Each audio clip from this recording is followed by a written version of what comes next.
وہ مریم نواز کو وزیر اعظم بنانے کے لیے رابطوں میں تیزی کر رہے ہیں، تاہم نون لیگ کے کچھ اندرونی اختلافات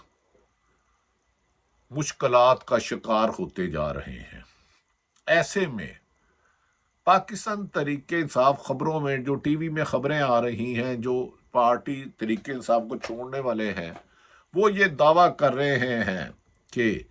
جنہوں نے ماضی میں تحریک انصاف کو بڑا مضبوط کیا تھا، جہانگیر ترین، جو جوڑ توڑ میں، جو ملنے ملانے میں، اکٹھا کرنے میں ایکسپرٹ رکھتے ہیں، بہت زیادہ متحرک ہو چکے ہیں۔ ان کی بہت سے لوگوں سے رابطے ہیں۔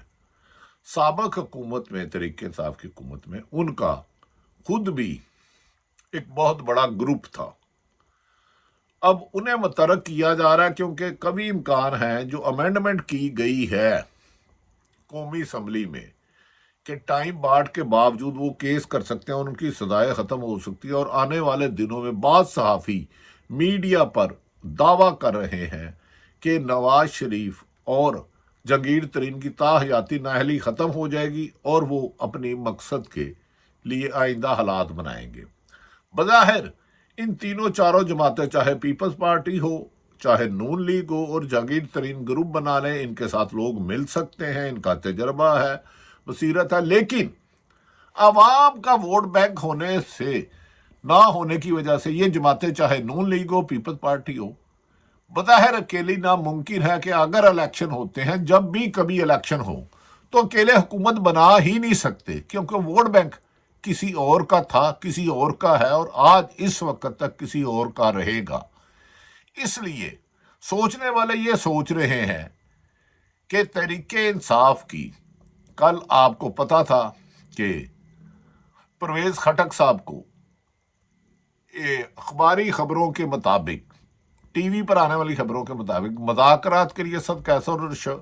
پرویز خٹک کو بلایا گیا اور ان دونوں نے سیاست چھوڑنے کا اعلان کر دیا۔ پرویز خٹک کی فیملی میں جو تحریک انصاف کے تھے، کم و بیشتر 15 کے قریب اراکین اسمبلی ہیں، اور اسد قیصر بھی وہاں تھے۔ اس کے بعد پرویز لائی کو بھی کل گرفتار کر لیا گیا۔ آج جب عدالت نے ان پر اینٹی کرپشن کے کیس میں انہیں خارج کر دیا، باعزت بری کر دیا، اور بعض لوگ یہ دعویٰ کر رہے ہیں، مونا سلائی نے خود کہا کہ ہم مر بھی جائیں گے تو تحریک انصاف نہیں چھوڑیں گے ان کے مطابق، کیونکہ وہ تحریک انصاف میں تھے اور رہیں گے۔ اور پرویز لائی نے، قابل حیرت بات ہے کہ آج انہوں نے کہا کہ پی ٹی آئی والے تگڑے ہو جو، میں سیاست نہیں چھوڑ رہا، پریس کانفرنس نہیں کر رہا، لیکن جیسے ہی انہوں نے پارٹی چھوڑنے سے یا پریس کانفرنس کرنے سے انکار کیا تو انہیں دوبارہ گجرانوالہ کا ایک کیس میں گرفتار کر لیا گیا، اینٹی کرپشن میں، اور لاہور میں ایک دہشت مقدمہ بھی ان کے خلاف اگلی گرفتاری کے لیے تیار ہے اگر وہ پریس کانفرنس نہیں کرتے۔ ناظرین، وہ صورتحال ہے جس میں سیاسی ٹیمپریچر روز بروز اضافہ ہوتا جا رہا ہے۔ بعض سیاسی جماعت کے لوگوں کا نام لینے کا بھی اجازت نہیں دی جاتی۔ صحافت پر قدغن ضیاء الحق کے دور میں تھی اور بے پناہ تھی، مشرف میں اس کے مقابلے کچھ بھی نہیں تھے، لیکن یہ پیپلز پارٹی اور نون لیگ ماضی میں، اگر پی ڈی ایم کی تحریک دیکھ لیں تو جس قدر انہوں نے اداروں کو ٹارگٹ کیا، اگر کوئی بھی پاکستان میں صرف پی ڈی ایم کی تحریک کے نواز شریف صاحب محترم، مریم صاحبہ محترم، اور محترم مولانا فضل الرحمان کی تقریریں اور نعرے بازی دے دیں جو پیٹے ترقی میں، تو کانوں کو ہاتھ لگانا پڑے گا۔ لیکن پاکستان میں حالات گرگٹ کی طرح بدل جاتے ہیں، جو کل تھا آج نہیں ہے، جو آج ہے ہو سکتا ہے کل نہ ہو، جو کل ہونا ہوگا شاید ہم تصور بھی نہ کر سکیں۔ تحریک انصاف کے کم و بیشتر 80% قائدین تحریک انصاف سے علیحدگی کا اعلان کر چکے ہیں، اور کئی تو سیاست چھوڑ چکے ہیں، اور کبھی امکان ہے کہ 10 جون تک شاید ہی کوئی تحریک انصاف میں رہ جائے۔ لیکن کیا اس کے باوجود جہانگیر ترین کا سیاسی جماعتیں بنانا اور مختلف جماعتیں بنانا، کیا کوئی ایسی لارجر پارٹی ہے جو اکیلے الیکشن بنایا جائے؟ کچھ لوگ آج اعتزاز احسن صاحب نے ایک بیان میں کہا کہ وہ تصور بھی نہیں کر سکتے تھے جو یہ حالات ہیں، انہوں نے کبھی خواب میں بھی سوچا نہیں تھا۔ انہوں نے کہا میں نے 60 اور 55 سال کے قریب وکالت کی، لیکن سمجھ میں نہیں آتا پی ڈی ایم کی حکومت کیا چال چل رہی ہے، اس کھائی میں پی ڈی ایم کی حکومت کو کوئی نہیں نکال سکتا، باری ان کی آنی ہے۔ انہوں نے کہا جو حکومتیں پی ڈی ایم کی حکومتیں انتقامی کارروائیوں کی روش اپنا رہے ہیں اور عدالتوں کی حکم دولی معمول بنا لیا ہے، یہ ایسا تو کبھی کسی جنگل میں بھی نہیں ہوتا۔ سابق گورنر پنجاب لطیف کھوسا، آئینی ماہرین، بہت بڑا نام، انہوں نے آج اپنے ایک میڈیا ٹاک میں کہا کہ ضیاء الحق کا بدترین تشدد تھا، وہ ایک آمر تھا، ہم ان کے سخت خلاف تھے، لیکن جو آج کل ہو رہا ہے وہ اس دور میں بھی نہیں ہوا۔ انہوں نے کہا اس دور میں مردوں کو سزائیں دی جاتی تھی، خواتین کا احترام کیا جاتا تھا، ان کے ساتھ کوئی نامناسب نہیں تھا، لیکن اس دور میں جو ہو رہا ہے، انہوں نے کہا خدا نہ کرنا، خدا نہ خواستہ اگر میرے ساتھ بھی ہو تو میں بھی چھوڑ دوں۔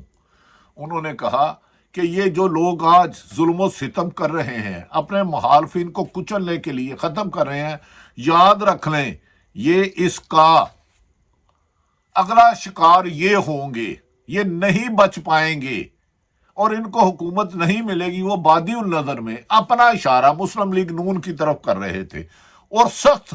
رنجیدہ اور سیکھ پا تھے کہ سیاست میں جو یہ روش چادر چار دیواری پامالی کی نکل آئی ہے، یہ نہ جمہوریت کے لیے بہتر ہے، نہ ملکوں کے لیے بہتر ہے، نہ قوموں کے لیے بہتر ہے۔ ہماری دعا ہے کہ خداوند کریم ہر محب وطن پاکستان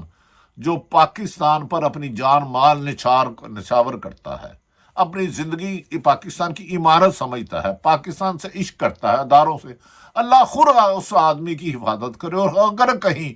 کوئی ظلم زیادتی نا انصافی ہو رہی ہے تو خداوند کریم اپنے رب ذوالجلال ہونے کے پر ان لوگوں کو اپنا عذاب نازل کرے، کیونکہ یہ اللہ کہتا ہے، صاحب علم کہتے ہیں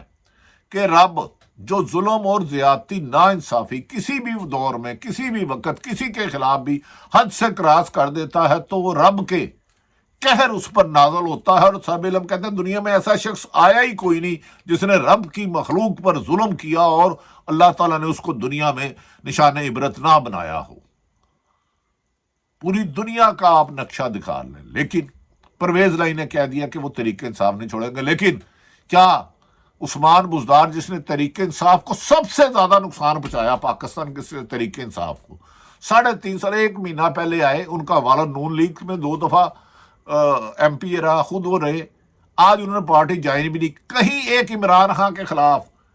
احتجاج ان کے حق میں نہیں کیا، جیل برو تحریک میں نہیں آئے، ایک دن بھی گرفتار نہیں ہوئے، اور آج انہوں نے پریس کانفرنس کی کہ میں سیاست چھوڑوں، تم نے سیاست کی کب تھی؟ جس کی پرچی پر آئے تھے چلے گئے۔ کیا عمران خان یہ بات اب سوچیں گے کہ ایسے مفاد پرست لوگ جو وسیم اکرم پلس تھے بغیر 1 سیکنڈ جیل میں جائے تو سیاست چھوڑ گئے؟ لیکن کیا ہم محترمہ مریم نواز صاحبہ جو کہتی تھی یہ ٹرانسفر پوسٹنگ کے پیسے لیتے ہیں، حمزہ شہباز کہتے تھے، پوری مسلم لیگ نون کہتی تھی، اور مبینہ ان کی اربوں خربوں کی شکایات عام زبان زد عام ہے، کیا ان سے پیسہ ریکور کیا جائے گا یا پارٹی اور سیاست چھوڑنے کے ساتھ ان کے کیس بھی ختم ہو جائیں گے؟ کہتے ہیں